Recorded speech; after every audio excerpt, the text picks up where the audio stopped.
Bên bờ sông tĩnh lặng, những bóng đen nguy hiểm đang âm thầm rình rập. Các thợ săn của bộ lạc bắt đầu di chuyển nhanh qua những bụi rậm.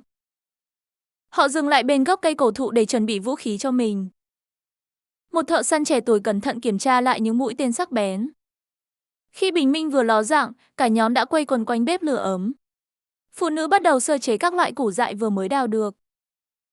Trong khi đó, những người đàn ông lại tập trung kiểm tra cung tên. Mỗi mũi tên đều được uốn nắn thật kỹ lưỡng bằng mọi cách có thể. Sự tỉ mỉ này là yếu tố sống còn để hạ gục được con mồi. Cả nhóm tiến sâu vào rừng và bắt đầu tìm kiếm những mục tiêu nhỏ. Những buổi tập bắn như thế này giúp họ duy trì sự nhạy bén tuyệt đối. Họ bôi nhựa cây lên mặt để ngụy trang trước khi trèo lên vách đá. Từ trên cao, ánh mắt tinh tường của họ lướt qua từng bóng chim ven hồ. Một bãi bồi rộng lớn hiện ra, nơi lũ chim nước thường xuyên tụ tập. Con cò khổng lồ dường như chưa nhận ra mối nguy hiểm đang đến gần. Nhưng chỉ một tiếng động nhỏ cũng đủ khiến nó cảnh giác chuẩn bị bay. Mũi tên xé gió lao đi nhưng con mồi đã nhanh chóng trốn thoát thành công. Không bỏ cuộc, nhóm thợ săn tiếp tục luồn lách qua những bụi gai chằng chịt. Cuối cùng, một con chim lớn cũng bị hạ gục và được mang về làm thịt. Ngay sau đó, họ lại hối hả chạy đi tìm kiếm những dấu vết mới mẻ. Khu rừng nhiệt đới luôn ẩn chứa vô vàn con mồi di chuyển cực kỳ nhanh. Cậu bé nhỏ cũng nỗ lực chạy theo đàn anh để học hỏi cách săn bắn. Họ liên tục bắn tên vào những lùm cây để dọa con mồi chạy ra ngoài. Một chút thức ăn thừa được chia cho chú chó săn trung thành của cả nhóm. Sau khi dựng lều tạm, những mồi lửa đầu tiên cũng được nhóm lên khéo léo. Thịt săn được nhanh chóng cắt nhỏ để đem đi nướng trực tiếp trên than hồng. Hương vị đậm đà của thịt nướng khiến ai nấy đều vô cùng thỏa mãn. Nồi súp nóng hổi đang sôi sục hứa hẹn một bữa ăn tràn đầy sinh lực. Tất cả cùng tận hưởng khoảnh khắc nghỉ ngơi hiếm hoi giữa thiên nhiên hoang dã. Ngoài kia, những sinh vật nguy hiểm như cá sấu vẫn đang lặng lẽ đi săn. Chúng hung hăng xé toạc con mồi ngay dưới dòng nước bùn lầy đục ngầu. Con đói của cá sấu khiến bầy hà mã phải tụ tập lại để phòng thủ. Đụng độ ồn ào diễn ra khi bầy sư tử cũng đang rình rập trên cao. Tránh xa bờ sông, các thợ săn thong thả mang chiến lợi phẩm trở về trại. Một thợ săn khác lại len lỏi vào bụi rậm để săn những loài thú nhỏ. Dù thành của ít ỏi, họ vẫn vui vẻ chấp nhận thứ tự nhiên ban tặng. Trở lại trại, những phụ nữ miệt mài dùng gậy nhọn để đào củ dưới đất. Công việc này đòi hỏi sự kiên nhẫn vì những rễ củ thường nằm khá sâu. Gom đủ củi khô, họ bắt đầu chế biến số củ dại vừa tìm được. Lớp vỏ cứng được gọt bỏ cẩn thận để lộ phần ruột trắng ngần bên trong. Mọi người quây quần vừa ăn những quả chuối dại vừa trò chuyện rôm rả. Khúc thịt thú rừng cũng đang nướng xém cạnh trên bếp than cháy rực hồng. Cả nhóm chia nhau từng miếng thịt nướng thơm lừng trong màn đêm tĩnh mịch. Một đứa trẻ cẩn thận thổi lửa để giữ cho bếp than không bị lụi tàn. Những củ sắn dại được vùi thẳng vào đống cho nóng để nướng cho chín mềm. Ngày mới bắt đầu, khu rừng lại rộn ràng với sự xuất hiện của bầy gà. Các lão làng thích thú chia nhau tảng sáp ong ngọt lịm vừa mới lấy được. Nước được dự trữ cẩn thận trong khi phụ nữ tiếp tục tìm kiếm rễ củ. Ngay khi phải nữ lo bếp núc, những người đàn ông lại lên đường đi săn. Họ di chuyển qua khu đồng cỏ khô cằn để tìm kiếm dấu vết thú rừng. Dọc đường, họ tình cờ phát hiện đàn ông đang bâu quanh một vũng bùn lầy. Điều này báo hiệu có thể đàn thú lớn đang lảng vảng ngay gần dòng nước. Quả thực, hai con tê giác khổng lồ đang húc nhau dữ dội trên bãi đất. Cảnh tượng này thu hút đàn linh cẩu nhưng chúng không hề dám tiến tới gần. Cùng lúc, những thợ săn phát hiện một con tê tê đang cuộn tròn trốn tránh. Họ lập tức giương cung nhắm vào bất kỳ sinh vật nào có thể ăn được. Nếu không có thú, họ đành chặt cây để tìm kiếm chút mật ong lót dạ. Thậm chí, nhiều người phải vất vả trèo lên tận cành cây bầu bắp cao chót vót. Phía xa, lợn biếu vô tư gặm cỏ không hay biết cung tên đã dương sẵn. Tuy nhiên, bắn trúng mục tiêu giữa rừng rậm rạp này chưa bao giờ dễ dàng. Một mũi tên trượt buộc thợ săn phải tiến tới nhặt lại để tiếp tục dùng. Nhóm lại hối hả chạy theo bóng đen vừa lướt qua dưới gốc cây cổ thụ. Nhờ kiên nhẫn, cuối cùng họ cũng hạ gục được con chim nhỏ đậu trên cành. Chiến lợi phẩm dù nhỏ bé cũng được cầm trên tay với vẻ đầy tự hào. Ánh mắt họ lại đổ dồn vào một con chim nhỏ đang bay vút lên cao. Cuối ngày, cả nhóm sung sướng cùng nhau nướng những con thú nhỏ vừa săn được. Sang hôm sau, một thành viên lại thoăn thoắt trèo lên thân cây bờ bắc quen thuộc. Lấy được sáp ong, anh nhanh chóng leo xuống để chia sẻ cho mọi người. Bếp cho tàn được khều lên để ủ ấm cho những món ăn của bộ lạc. Ăn xong, đoàn thợ săn cùng đàn chó lại tiếp tục hành trình dài vô tận. Lần này họ tóm gọn một con thú cỡ vừa ngay giữa bãi đá khô khốc. Thành quả này giúp phụ nữ và trẻ em ở nhà có một bữa no nê. Nhóm thợ săn nhanh chóng tìm chỗ an toàn để bắt đầu nhóm lửa nấu nướng. Thịt bỏ vào nồi lớn trong khi các loại vũ khí tiếp tục được gọt giũa. Nồi súp sôi sùng sục tỏa ra mùi vị gọi mời tất cả thành viên đến gần. Họ cho thêm chút ớt dại để món ăn trở nên phong phú hương vị hơn.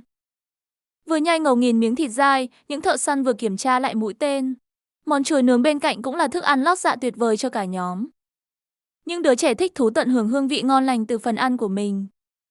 Chia sẻ từng tảng thịt săn chính là cách để bộ lạc duy trì sự sống. Cuộc sống hoang dã trôi qua từng ngày trong sự đoàn kết vô cùng bền bỉ. Cuộc chiến sinh tồn hoang dã mở màn khi con cá sấu khổng lồ tóm gọn linh dương ven sông. Ở một góc rừng khác, người thợ săn đang giương cung nhắm thẳng vào bầy khỉ vắt vẻo trên cây. Hạ gục được con mồi, họ gánh chiến lợi phẩm trở về và quây quần nướng thịt quanh đống lửa. Dù cuộc sống khắc nghiệt, những chiến binh kiên cường này vẫn miệt mài hành trình xuyên qua Seven. Tại khu làng, bầy gia súc nhỏ bé là nguồn sống quý giá luôn được họ chăm sóc kỹ lưỡng. Ngay sau đó, nhóm thợ săn cùng bầy chó trung thành lại lên đường lùng sục khắp các mỏm đá. Phía đằng xa, một bầy khỉ đầu chó đang mải mê tìm kiếm thức ăn trên bãi cát. Sau khi tẩm kịch độc vào mũi tên, họ đã hạ gục một chú linh dương rồi khiêng qua bụi rậm, vượt qua thân cây treo đầy sừng thú, họ kiên nhẫn bám theo những dấu vết mới giữa đồng cỏ. Sáng hôm sau, một người đàn ông rời khỏi túp liều cỏ với cây cung sẵn sàng trên tay. Anh khoác thêm tấm da thú và cùng cả nhóm say sưa nhấm nháp tảng mật ong rừng lấm lem. Trong lúc nghỉ ngơi, một người vót lại mũi tên trong khi người khác thổi khúc nhạc môi vui tai. Nhưng tiếng nhạc vội tắt khi đánh hơi thấy con mồi, bầy chó lập tức lao lên dẫn đường. Một chú linh dương đang gặm cỏ mà không hay biết những bóng ma săn mồi đang lặng lẽ vây quanh. Tại vũng nước ven rừng, đàn hươu cao cổ thong dong rào bước bên chú chim nước đang rỉa lông. Cảnh tượng yên bình quanh bầy hà mã bỗng bị xé toạc khi con cá sấu há to mõm lao vút lên. Nhận thấy hiểm nguy rình rập, nhóm thợ săn vội vã lùi lại và di chuyển cẩn thận qua đám cỏ dại. Kẻ săn mồi trườn lại về đầm lầy, còn những người đàn ông thì trèo qua mỏm đá tìm hướng đi khác. Xuống đến vùng đất nứt nẻ, họ giương cung ngắm bắn nhưng đành để vụt mất một con cá sấu dưới sình. Khi hoàng hôn dần buông, bóng dáng những chiến binh kéo căng dây cung in hẳn mạnh mẽ trên nền trời. Cùng lúc đó, bầy khỉ đầu chó cũng di chuyển thoăn thoắt qua bãi đá để tìm chỗ ngủ an toàn. Dù đã thấm mệt, người thợ săn vẫn kiên trì vạch từng tán lá rậm rạp để bám theo dấu vết. Họ phát hiện một đàn khỉ đông đúc giữa đồng trống trong khi vài con đang leo trèo trên tán cao. Ngay lập tức, mũi tên sắc lẹm được ngắm chuẩn xác vào chú khỉ đang cố gắng bám víu cành cây. Bằng kỹ năng điều luyện, cả nhóm hò reo phối hợp kéo thân xác con mồi rơi tụt xuống mặt đất. Con khỉ nhanh chóng được gỡ khỏi cành vướng và vác gọn gàng trên vai người chiến binh trở về nhà. Bước chân họ thoăn thoắt vượt qua bãi đá vụn dốc đứng dẫu cho gánh nặng trên lưng không hề nhỏ. Trên đường về, họ dùng khói hun hốc cây cổ thụ để lấy ra được mảng sáp ong vàng óng ánh. Vị ngọt ngào của mật ong tươi lập tức xua tan đi cái mệt nhọc của một ngày dài săn lùng ròng rã. Họ tận hưởng món quà tự nhiên này với sự thỏa mãn hiện rõ trên khuôn mặt nhài ngấu nghiến. Khi đã nạp đủ năng lượng, cả đội lại nối đuôi nhau rảo bước qua lùm cây tiến về gốc bao bác khổng lồ. Về đến nơi trú ẩn, một thợ săn cặm cụi nhóm lửa bằng cách xoay sát những cành cây khô vào nhau. Để sinh tồn, họ không lãng phí thứ gì, kể cả phần dạ dày động vật cũng được làm sạch để ăn. Màn đêm sập xuống, mọi người quây quần quanh đống lửa chờ đợi chảo thịt đang réo bọt sùng sục. Cả trẻ em lẫn người già đều vui vẻ chia sẻ với nhau từng miếng thức ăn quý giá trong bóng tối. Đến sáng, bữa ăn đơn giản với nồi cháo ngô đặc được khuấy đều tay lại tiếp sức cho cả bộ tộc. Ăn xong, họ hân hoan dậm chân nhảy múa tưng bừng để cảm tạ thần linh và vùng đất đã chở che. Trong khi đó, một con cá sấu rành mãnh trượt dài trên bãi bùn lầy, chuẩn bị cho chuyến đi săn của nó. Đánh hơi thấy lợn lòi, nhóm thợ săn liền cắm cúi chạy thục mạng xuyên qua cánh rừng thưa rụng lá. Dù băng qua những bụi gai rậm rạp, mục tiêu của họ có thể sẽ chạm trán kẻ săn mồi đầm lầy vĩ đại kia. Tuy nhiên, họ quyết định dừng lại để dùng mũi tên vạch tìm một tổ nấm bí ẩn dưới lớp đất mùn. Nhờ kiên trì, họ cuối cùng cũng gánh được chú lợn lòi về khu làng gồm những túp lều mái vòm thô sơ. Phụ nữ trong bộ lạc diện trang phục rực rỡ, vui vẻ nhảy múa đón chào những chiến binh trở về bình an. Đôi khi, họ lấy máu trực tiếp từ gia súc để uống, một nghi thức tiếp thêm sức mạnh sinh tồn nguyên thủy. Một vị khách phương xa tò mò nhấp thử thứ đồ uống đặc biệt này giữa ánh mắt khích lệ của người bản địa. Phía bên kia rừng, một chú lợn lòi đang rũ bùn mà không biết mũi tên kịch độc vừa được kéo căng. Con vật ngẩng đầu lên thì lập tức gục ngã bên triền đồi, vĩnh viễn gia nhập danh sách chiến lợi phẩm.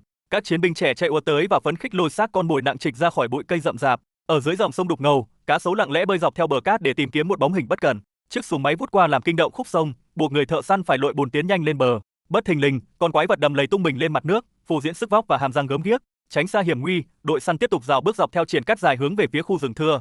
Trên cành cây sát lối đi, một con chăn khổng lồ cuộn tròn đang âm thầm quan sát mọi nhất cử nhất động. Chớp lấy cơ hội, rắn độc ẩn mình dưới lớp lá khô đã lao ra cắn phập vào chú chuột xui xẻo nọ. Nghe tiếng động lạ, các thợ săn lập tức đuổi theo và vạch từng lùm cây để lần mò dấu vết bò sát. Bằng đôi mắt tinh tường, họ phát hiện ra hang ổ và dùng sức lôi tuột con chăn lớn ra ngoài ánh sáng. Một người hì hục cào lớp bùn nhão để khống chế cơ thể trơn tuột đang vặn vẹo chống cự của nó. Phía dưới hốc rễ cây mục nát, họ ngỡ ngàng nhặt ra được cả một ổ nấm rừng trắng muốt mọc san sát. Ngay cạnh đó, một con rắn lục sừng kịch độc đã bị trói chặt và nhanh chóng bị nhóm người lột ra. Tấm da vằn vện được bóc ra khéo léo trong khi phần thân chăn lốm đốm thì đang bị đè nghiến xuống đất.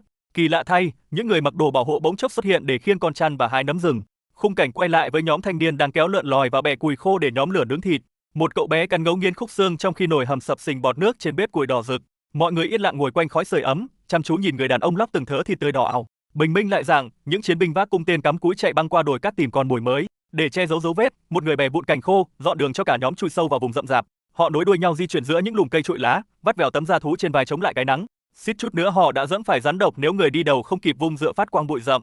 Quyết định tránh đi hiểm nguy, nhóm thợ săn không người luồn lách thật nhanh qua những tán cảnh xóa thấp. Tại một bãi đất trống, họ cắm mũi tên súng cát để đánh dấu và bàn bạc kỹ lưỡng phương hướng tiếp theo. Trong khi đàn ông miệt mài ngoài rừng thăm, những người phụ nữ ở nhà vẫn giữ nhịp dậm chân đầy sức sống. Không hề kém cạnh, các chiến binh áo đỏ thi nhau bật nhảy lên cao để chứng tỏ sức mạnh kiêu hãnh. Xa xa ngoài đồng cỏ xanh, trâu rừng đối đầu sư tử cái còn báo gấm thì trồm lên hạ gục lợn lỏi. Một thợ săn trẻ dương cung tập chạy đà trong khi chú chó săn vẫy đuôi sục sạo giữa những khóm lồ hội. Chiều tà, cả đội thợ săn dắt theo bầy chó thong dong bước về dưới bầu trời cuồn cuộn mây xám xịt. Ngồi bệt bên nền đất, một người đàn ông tỉ mỉ dùng miệng uốn thẳng lại đoạn cán mũi tên bằng gỗ. Những người bạn đồng hành bên cạnh cũng không ngơi tay dùng dựa gọt đẽo cành khô làm vũ khí dự phòng. Sau đó, họ tựa lưng vào vỏ sần sùi của gốc bao bác ngàn năm, tận hưởng khoảnh khắc bình yên hiếm hoi. Khi sức lực đã hồi phục, những bước chân trần lại vạch qua những cành khô khốc, dẫn theo bầy chó háo hức. Chợt phát hiện động tĩnh, cả nhóm ùa lên và tóm được một con linh dương nhỏ đeo tỏng tanh trên hông.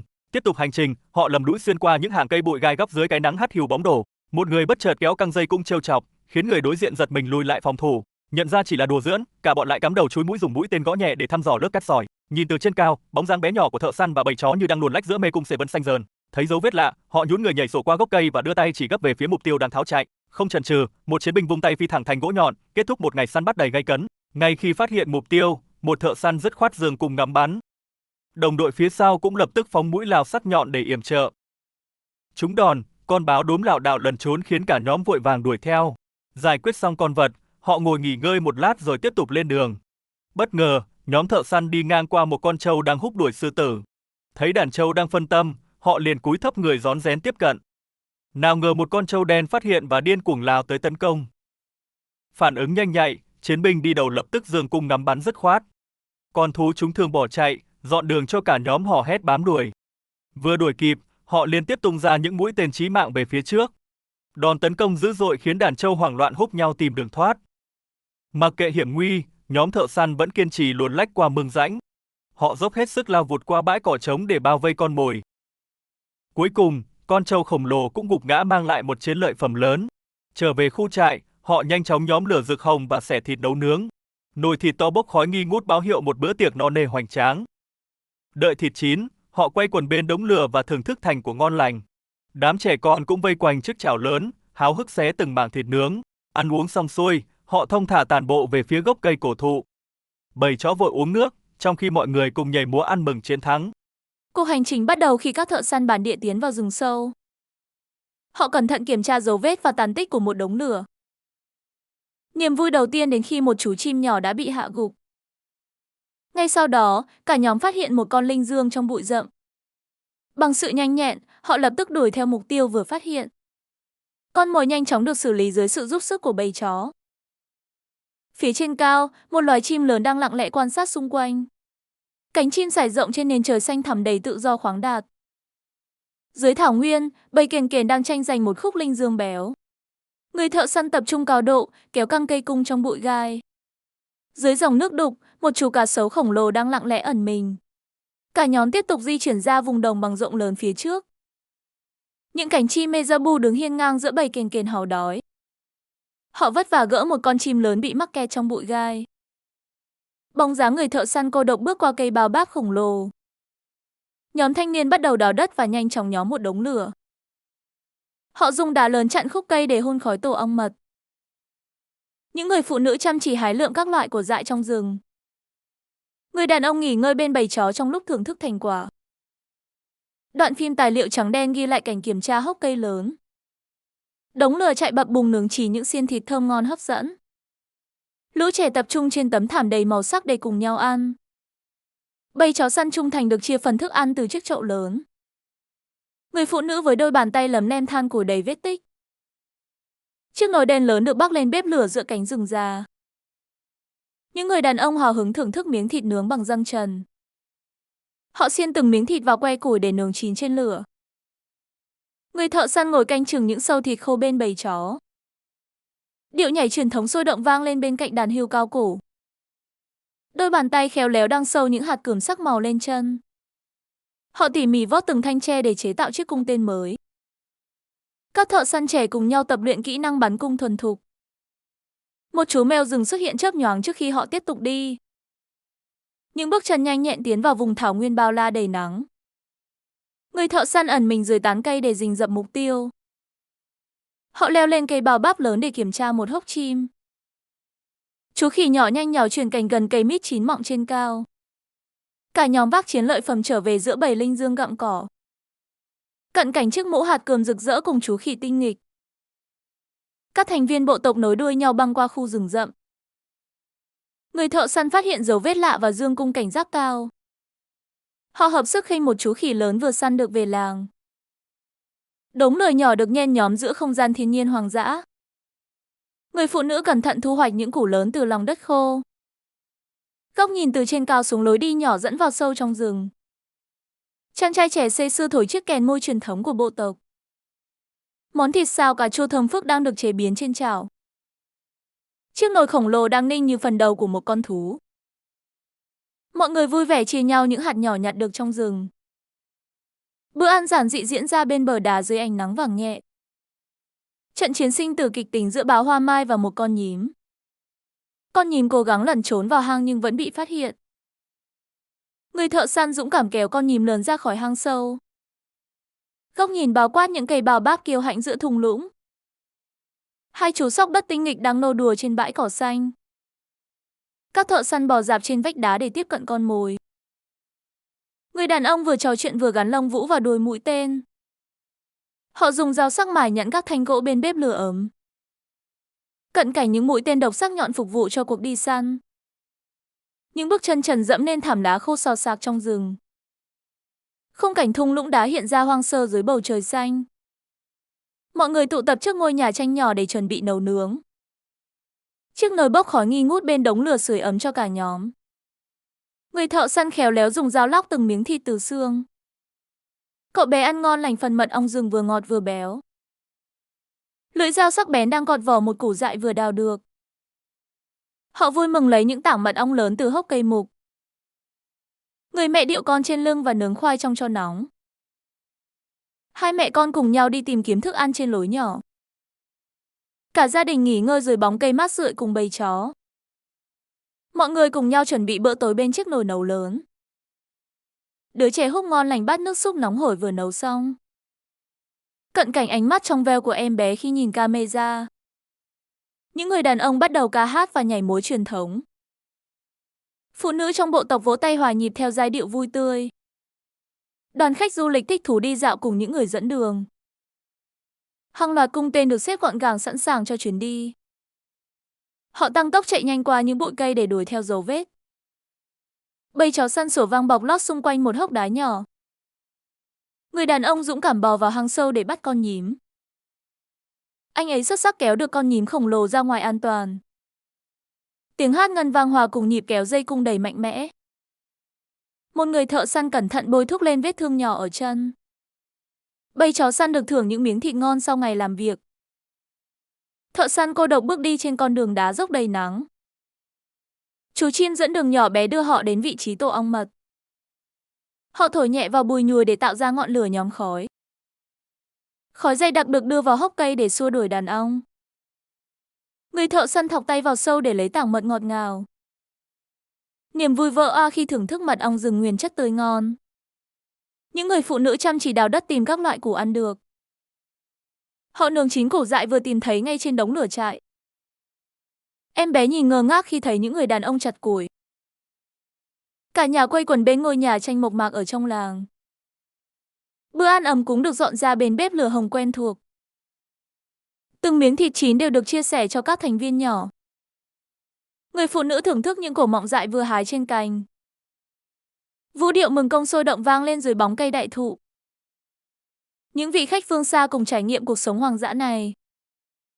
Bộ tộc thực hiện điệu nhảy truyền thống đầy tự hào và kiêu hãnh. Từng chuyển động uyển chuyển theo nhịp trống vang vọng khắp núi rừng. Một chú chim nhỏ đậu trên ngọn cây khô giữa thung lũng. Thợ săn dương cung nhắm bắn một mục tiêu khuất sau bụi rậm. Cả nhóm điềm tĩnh di chuyển qua những lối mòn đầy nắng gắt. Họ kéo căng dây cùng gỗ với sự tập trung tuyệt đối cao độ. Con nhím lớn được phát hiện ngay gần lối vào hang của nó. Toàn cảnh thung lũng khô cằn hiện ra vĩ đại và bao la. Cuộc sống sinh tồn của bộ tộc khép lại đầy ẩn. Bắt đầu ngày mới, những người thợ săn tỉ mỉ chốt lại từng chiếc lông tên. Họ kéo căng dây cung và cẩn thận chuẩn bị một loại chất độc chết người. Thứ nhựa độc này được quét đều lên mũi tên để hạ gục mục tiêu. Xong xuôi, cả nhóm lặng lẽ tiến sâu vào vùng thung lũng đá khô cằn. Họ vạch từng tán cây rậm rạp để tìm kiếm những dấu vết nhỏ nhất. Mọi bước đi đều vô cùng thận trọng để không làm kinh động đến thú rừng. Vừa thấy mục tiêu, mũi tên vút đi cùng bầy chó săn hung hãn lao tới. Một con cầy hương xấu số đã trở thành chiến lợi phẩm đầu tiên của họ. Nhưng hành trình chưa dừng lại khi họ tiếp tục giương cung nhắm lên ngọn cây. Dù con mồi bé nhỏ đến đâu, đôi mắt tinh tường ấy cũng không bỏ sót. Khi xung quanh tĩnh lặng, họ quyết định chuyển hướng sang một khu vực mới. Những bóng lưng gầy gò nhẫn nại nối đuôi nhau băng qua bãi đá hiểm trở. Chợt một người khựng lại và kéo căng dây cung nhắm thẳng vào lùm rậm. Ngay lập tức, những người khác bứt tốc chạy theo hướng sủa của bầy chó săn. Lần này con mồi có vẻ danh mãnh khi lẩn trốn sâu dưới hang đất. Chó săn cào bới liên tục, tạo đà cho thợ săn thò tay sâu vào hang. Họ lôi ra một con nhím lớn đang điên cuồng giãy giụa lớp gai nhọn hoắt. Chiến lợi phẩm nặng trĩu khép lại một ngày đi săn kịch tính giữa hoang dã. Cuộc sống sinh tồn luôn bắt đầu bằng việc lột ra những con thú săn được. Không để phí thời gian, nhóm thợ săn liền băng qua rừng tìm kiếm con mồi. Giữa vùng xê vân cằn cỗi, việc leo lên gốc bao báp khổng lồ là chuyện nhỏ. Cây cung trên tay họ luôn giương cao chờ đợi những tình huống rình rập chớp nhoáng. Thanh cổ mang về lập tức được nướng chín xém trên bếp lửa đỏ rực.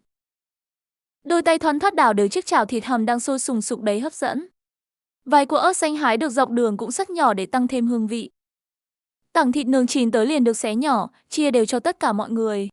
Cả nhóm quây quần bên nhau, cùng san sẻ bữa ăn quý giá sau ngày dài. Ngay cả người mẹ cũng tranh thủ bón đồ ăn cho đứa nhỏ đang bế trên tay. Các cụ già thong thả nhâm nhi phần củ của nướng đã được chuẩn bị sẵn. Lũ chó săn trung thành cũng ngoan ngoãn nằm nghỉ chờ đợi phần xương sầu sót lại. Nhưng cuộc sống êm đềm bỗng bị phá vỡ khi con voi khổng lồ lu lu tiến tới. Đám thợ săn đành phải ôm cung tháo chạy thục mạng tránh né bước chân của mãnh thú. Khi nguy hiểm qua đi, họ lại cặm cụi dùng sức cọ sát cành khô để châm lửa. Bọn trẻ con trong vùng cũng phải tập tành trèo cây, thích nghi với sự khắc nghiệt. Giữa thiên nhiên hoang dại, thỉnh thoảng ta bắt gặp loài chim mang bộ cánh rực rỡ. Nhịp sống cứ thế tiếp diễn với công việc dùng răng cắn nắn thân mũi tên. Nguồn thức ăn chống đói đôi khi chỉ là trùng của mọng dại ven đường. Rồi cả nhóm lại vội vã xách vũ khí lao vào một đợt săn đuổi mới. Dù ánh sáng dần tắt, nhưng bước chân sinh tồn của họ vẫn chưa hề chùn lại. Bóng dáng thợ săn lẩn khuất thoăn thoắt qua lớp bụi rậm của vùng thảo nguyên. Giữa trời oi bức, việc úp mặt uống nước từ dòng suối cạn là điều dễ hiểu. Vừa đã khát, nhóm người liền rón rén quan sát động tĩnh của bầy chim đậu trên cành. Giấu mình sau lớp lá, họ dương cung chờ đợi mục tiêu lọt vào tầm ngắm chính xác. Bất cứ mông thú nào rào bước ngang qua đều khó lòng bảo toàn mạng sống. Cuối cùng, một mũi tên sắc lẹm đã găm trúng lưng con mồi tội nghiệp đang ngơ ngác. Con voi rừng hung hãn lại bất thình lình xuất hiện lao tới từ bụi rậm. Sức mạnh thiên nhiên luôn là thứ khiến những người thợ săn này phải em dè lùi bước. Trong lúc rảnh rỗi, họ nhặt nhạnh từng hạt mầm rơi rụng trên nền đất nứt nẻ. Một thanh niên thoăn thoắt đu bám trèo lên hốc bao báp cao vút để tìm mật. Sâu bên trong khe gỗ ấy là cả một bầy ong hoang đang giăng sáp. Mùi khói hun khiến bầy ong tàn tác, để lộ ra tảng sáp ong vàng ươm nguyên chất. Đây chính là món quà vật thơm ngon nhất mà thiên nhiên ban tặng cho lũ trẻ. Chiều muộn buông xuống, bóng dáng những người phụ nữ bắt đầu loay hoay nhóm lại tàn lửa. Ngọn lửa đỏ rực liếm trọn lấy chiếc nồi lớn chuyên dùng để nấu ăn cho cả làng. Chảo thịt khổng lồ đang xèo xèo tỏa hương thơm phức lấn át mùi khói bụi. Dạ dày ai nấy đều biểu tình dâm gian khi thấy thức ăn được khuấy đều sền sệt. Đám đàn ông cởi trần xuống lại bốc tay thưởng thức nồi canh thịt vừa bắc xuống. Vẻ mặt tận hưởng của người thợ săn chứng tỏ món ăn mộc mạc này rất trọn vị. Lũ trẻ ríu rít chia nhau gặm từng khúc xương hầm mềm như bốc khói ngùn ngụt. Bỗng nhiên, nhịp độ thong thả bị cắt ngang bởi sự xuất hiện của trâu rừng bặm trợn. Kẻ thù quá lớn khiến cánh thợ săn đành ôm vũ khí tháo chạy vội vã. Tránh vỏ dưa gặp vỏ dừa, con khỉ đầu chó tinh danh lại vô tình lọt bẫy. Xác con linh trưởng xấu số lập tức được mang về làm nguyên liệu cho chảo thịt hầm. Bình minh ngày mới lấp ló, chiếu tia nắng rực rỡ xuống dặng núi non trùng điệp. Đàn khỉ hoang vô tư nô đùa mà không hay biết kẻ săn mồi đang tới gần. Bữa sáng lót dạ chỉ đơn giản là nhai nốt miếng sáp ong thừa còn rình ráp. Từng gốc tên được chế tác cẩn thận để duy trì độ sát thương cao nhất. Những chiếc ngạnh kim loại sắc lẹm này thừa sức xuyên thủng lớp da thú dày dặn. Chỉ cần một vết sức nhỏ từ thứ vũ khí thô sơ này cũng đủ đoạt mạng ngay. Đoàn người lầm lũi đi ngang gốc bào bác cổ thụ đã sừng sững 6.000 năm. Tiếng chim rừng lành lót hót vang như bản nhạc nền rộn rã cho cuộc sống hoang dã. Dưới lớp cỏ ngụy trang, thợ săn kia nhẫn dương cung chờ đợi mục tiêu lọt vào bẫy. Đàn chó săn sợ inh ỏi lùa đuổi con mồi bỏ chạy qua bãi đất vắng bụi mù. Bóng dáng con người lấn khuất tiến gần hơn vào trung tâm của cuộc đi săn đẫm máu. Bầy khỉ trên cành cao nhào nhác bám víu nhau trốn chạy khỏi những đường cung nhằm bắn. Bất ngờ, một con trâu rừng hung dữ lững thững tiến lại chặn ngang lối đi hẹp.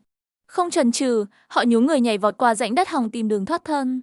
Việc trốn chạy và lẩn khuất giữa rừng thiêng nước độc vốn là bản năng thiết yếu. Trở lại với bầy khỉ, ánh mắt chúng lộ rõ vẻ cảnh giác tột độ trước con người. Con khỉ rón rén quan sát mọi động tĩnh xung quanh chờ thời cơ cất bước tẩu thoát. Nhưng những bước chân trần thoăn thoắt kia đã vây hãm kín mọi ngóc ngách trốn chạy. Mũi tên chĩa thẳng lên ngọn cây cao nơi con vật tội nghiệp đang hoảng loạn gào thét. Chàng trai tự hào vác con khỉ đầu chó to lớn trên vai rảo bước về bản. Đoàn thợ săn lặng lẽ theo sau, tận hưởng cảm giác viên mãn sau chiến tích lẫy lừng. Trên đường về, thói quen khét hốc cây bằng rìu để lấy mật ong lại được thực hiện. Từng tảng mật sáp vàng ươm nguyên chất được moi ra bất chấp sự phản kháng của bầy ong. Ai nấy đều bốc một nắm vội vã nếm thử vị ngọt tinh túy của đất trời hoang dã. Niềm vui rạng rỡ hiện rõ trên môi những người đàn ông quanh năm dãi nắng rầm sương. Về đến lều, việc đầu tiên luôn là nhen nhóm lại ngọn lửa ấm từ đống củi tàn. Cây bao bác khổng lồ đứng đó tiếp tục tỏa bóng mát che chở cho toàn bộ cộng đồng. Chảo thịt luộc lại sôi réo rắt báo hiệu một bữa tối no nê sắp bày ra. Vài người phụ nữ mải mê khuấy đặc nồi bột ngô trắng muốt để làm món ăn dặm. Cánh đàn ông thì tụ tập hăng say gặm nhấm phần xương thịt tươi ngon ngậy ngậy. Bọn trẻ còn mút mắt phần sáp ong dính mật như một đặc ân to lớn. Đời sống tuy thiếu thốn nhưng tình người lúc nào cũng ngập tràn sự san sẻ vững chắc. Xung quanh bếp củi, khói tỏ mù mịt sưởi ấm những bóng người đang chuyện trò dâm gian. Cứ thế, bộ lạc này lọt thỏm mỏng manh giữa vùng thảo nguyên mênh mông vô tận. Sáng hôm sau, lửa cọ sát lại bùng lên kéo theo một vòng quay sinh tồn khắc nghiệt. Bầy chó chạy quanh đánh hơi dọn đường cho những cung thủ dày dạn bắt đầu đi săn. Mùa khô hạn kéo dài khiến việc đào mạch nước ngầm trở nên gian nan gấp bội phần. Họ chắt chiu từng gáo nước đục ngầu từ hố cát mang về phục vụ sinh hoạt lều trại. Cánh cung được kéo căng kiểm tra độ bền dây tết từ gân thú tự nhiên. Miệng ngậm thân tên, tay căn chỉnh tỉ mẩn phô diễn nghệ thuật chế tác thủ công. Hôm nay món khoai luộc bở tơi này sẽ cung cấp đủ lượng tinh bột cho cả nhóm. Đoàn người lại nối đuôi nhau luồn lách qua lớp cây bụi xơ xác khô héo đặc trưng. Tiếng lích chích rộn ràng lôi kéo ánh nhìn của mọi người về tán cây đầy của dại. Ngay lập tức, mũi tên được kéo căng nhắm bắn thẳng lên bóng lá rậm rạp sầm uất. Con trồn hoảng loạn chui tọt rúc sâu vào hang cát hòng trốn thoát khỏi cái chết. Cùng lúc đó, đàn lợn rừng bặm trợn vẫn hồn nhiên ùi đất tìm rễ cây lót dạ. Đội thợ dồn bước tiến lại thật khẽ để không đánh động mục tiêu cồng kềnh đầy thịt. Bất thình lình, cả chó lẫn người lao vút ra dồn ép con lợn chạy thục mạng. Tuy nhiên mông thú luôn danh mạnh biết cách tàng hình biến mất giữa không gian rộng lớn. Thợ săn bèn phải mạo hiểm trèo lên ngọn cây khô để bao quát toàn cảnh từ trên cao. Những tảng sáp ong nhặt nhạnh được giúp họ phục hồi phần nào năng lượng tiêu hao. Vũng nước dỉ cạn kiệt cũng đủ để mọi người vụng mặt giải khát cơn nóng cháy cổ. Chút củi vụn nhen nhúm lại ngọn lửa nhỏ xua đi gió lạnh râm ran của vùng Seven. Ánh mắt những người đàn ông in hẳn sự can trường của chiến binh hoang dã. Họ chia nhau con dao sắt để xử lý phần chiến lợi phẩm ít ỏi săn được. Nồi canh nội tạng sôi sục khóa lấp đi chiếc dạ dày đang gào thét vì cồn cào. Hương vị nguyên bản lan tỏa ngào ngạt kích thích vị giác của những con người đó là. Đứa trẻ gặm lấy gặm để củ khoai trắng muốt mặc kệ lớp sáp ong còn dính trên miệng. Phần thịt sực nước mùi khói được những bàn tay trai sần xé nhỏ cho vào miệng nhai vội. Khi no nê, họ dọn dẹp bát đĩa gọn gàng và châm tấu thuốc rít một cách sảng khoái. Khép lại chuỗi thời gian khắc nghiệt là điệu nhảy sinh hoạt vòng tròn rộn rã trong bản.